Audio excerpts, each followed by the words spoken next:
چن کر چلا جنت کی راہوں پر، جو ارشاد مباشر ہو وہی حاصل باللہ من الشیطان الرجیم، بسم اللہ الرحمن الرحیم۔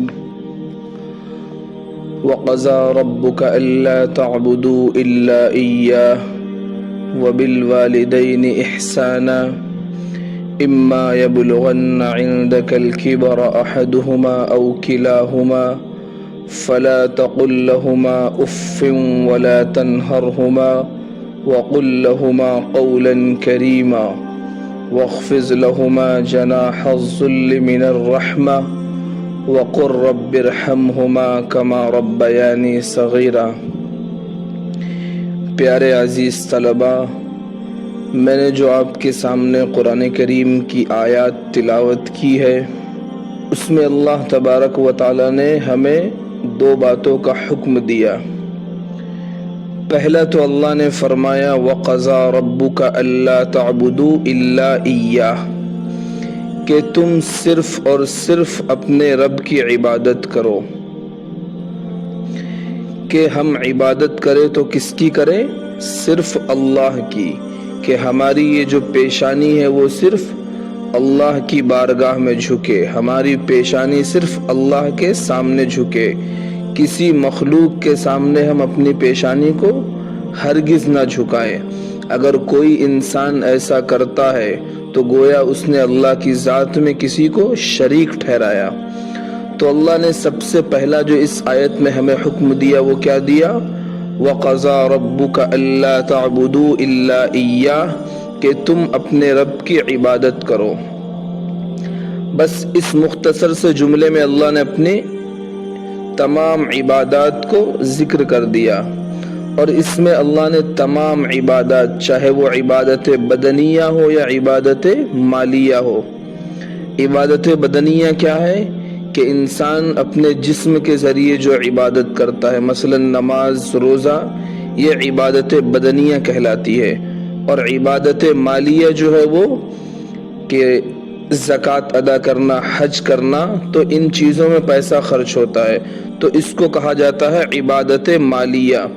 تو اللہ نے اس مختصر سے جملے میں اپنے تمام عبادات کو ذکر کر دیا، لیکن آگے جو دوسرا حکم اللہ نے دیا ہے اس کے لیے اللہ نے پورا مضمون بیان کیا، اور وہ کیا ہے؟ وَبِالْوَالِدَيْنِ إِحْسَانًا، کہ والدین کے ساتھ حسن سلوک کرو۔ آپ اندازہ لگاؤ کہ اللہ نے اپنے عبادت کے بعد جس چیز کو سب سے اہم سمجھا، جو چیز سب سے اہم تھی، اس کو اللہ نے اپنے عبادت کے بعد ذکر کیا، کسی اور دوسری عبادت کا ذکر نہیں کیا، بلکہ ماں باپ کے ساتھ حسن سلوک کو ذکر کیا۔ اور کیا فرمایا؟ وَبِالْوَالِدَيْنِ إِحْسَانًا، کہ اپنے والدین کے ساتھ حسن سلوک کرنا۔ حسن سلوک کرنے کا کیا طریقہ ہے؟ اللہ نے آگے بتایا إِمَّا يَبْلُغَنَّ عِندَكَ الْكِبَرَ أَحَدُهُمَا أَوْ كِلَاهُمَا، کہ ان میں سے کوئی ایک یا دونوں بڑھاپے کو پہنچ جائے، چاہے ماں پہنچے یا باپ پہنچے یا دونوں بڑھاپے کو پہنچ جائے، فَلَا تَقُل لَّهُمَا اُف، تو تم انہیں اف بھی مت کہنا۔ آج ہم دیکھ لیں معاشرے میں کہ چھوٹی چھوٹی بات پر ماں کو ذلیل کیا جاتا ہے، کہ اگر ماں کوئی کام کرنے کو کہے کہ بیٹا یہ کام کر دو، تو فوراً ہم اپنی ناک اور بھویں اور ماتھا سکوڑ لیتے ہیں کہ بڑے بھائی سے آپ نے یہ نہیں کہا، چھوٹے بھائی کو نہیں کہا، ہمیشہ آپ مجھے ہی کہتے ہیں۔ تو یہ ساری چیزیں قرآن نے لفظ اف کا جو ذکر کیا ہے یہ سب سے ہلکا لفظ ہے۔ اگر اس سے کوئی ہلکا لفظ عربی کا ہوتا تو قرآن اس کو ذکر کرتا۔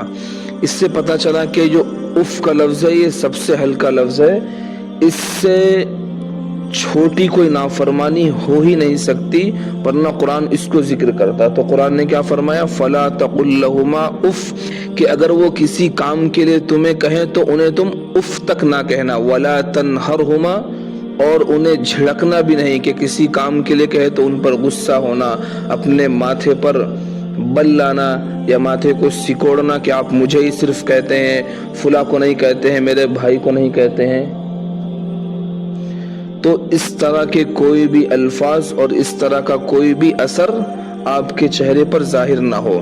اور آگے فرمایا وَقُلْ لَهُمَا قَوْلًا كَرِيمًا کہ ان کے ساتھ نرمی کے ساتھ پیش آنا. ان سے جب بات کرنا تو نرم لہجے میں بات کرنا. وَاخْفِضْ لَهُمَا جَنَاحَ الذُّلِّ مِنَ الرَّحْمَةِ اور اپنے بازوؤں کو اور اپنے پروں کو ان کے لیے رحمت کے ساتھ بچھا دینا. اللہ نے یہاں جو جناح الذل کا تذکرہ کیا کہ تم اپنے بازوؤں کو ان کے لیے رحمت کے ساتھ بچھا دینا, اپنے بازوؤں کو ان کی اطاعت اور فرما برداری کے لیے جھکا دینا.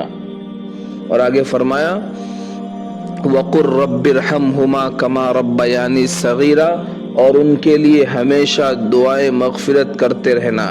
اس لیے ہر نماز کے بعد والدین کے لیے تم یہ ضرور دعا مانگا کرو رب ارحمہما کما ربیانی صغیرا کہ اے رب تو ہمارے والدین پر رحم فرما جیسا کہ ان لوگوں نے بچپن میں ہماری تربیت کی, ہماری پرورش کی, ہم پر رحم کیا.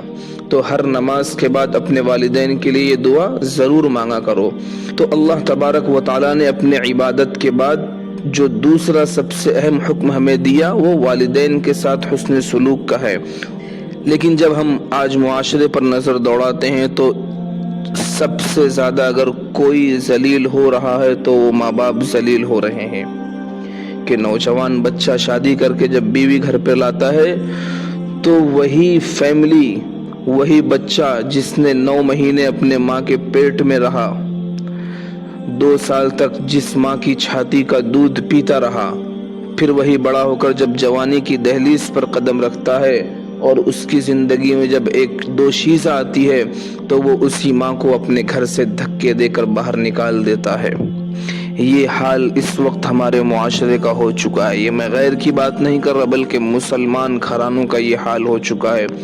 جس طرح آج دوسرے ملکوں میں اولڈ ہاؤس قائم ہو چکے ہیں اسی طرح ہمارے ہندوستان میں بھی اولڈ ہاؤس قائم ہو چکے ہیں. اور کتنے بچے ایسے ہیں جنہوں نے اپنے ماں باپ کو اس اولڈ ہاؤس میں پہنچا دیا ہے کہ ان کی جھک جھک ہمیں سننی نہ پڑے.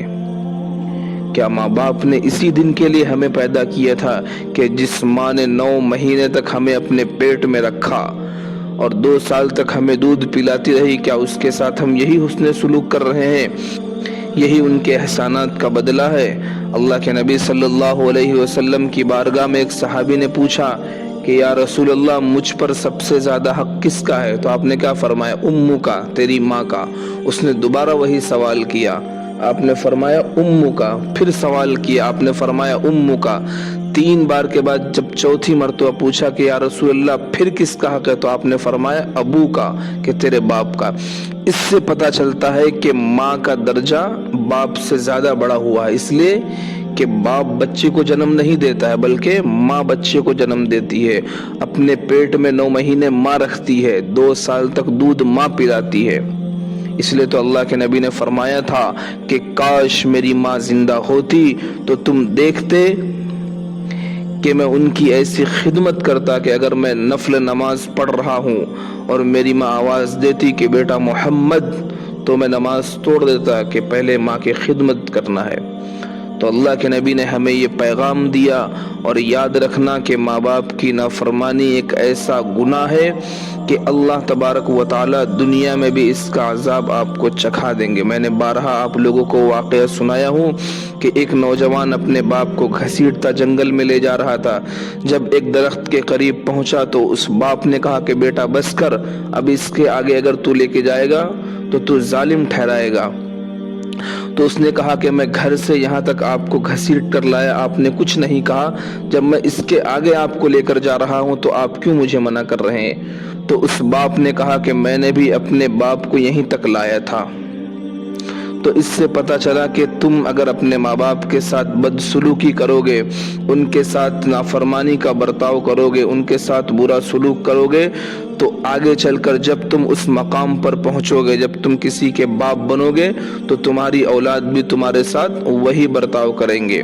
اس لیے کسی کہنے والے نے کہا ہے کہ جیسی کرنی ویسی بھرنی, نہ مانے تو کر کے دیکھ, جنت بھی ہے دوزخ بھی ہے, نہ مانے تو مر کے دیکھ. اللہ تبارک و تعالی ہم تمام کو عمل کی توفیق نصیب فرمائے.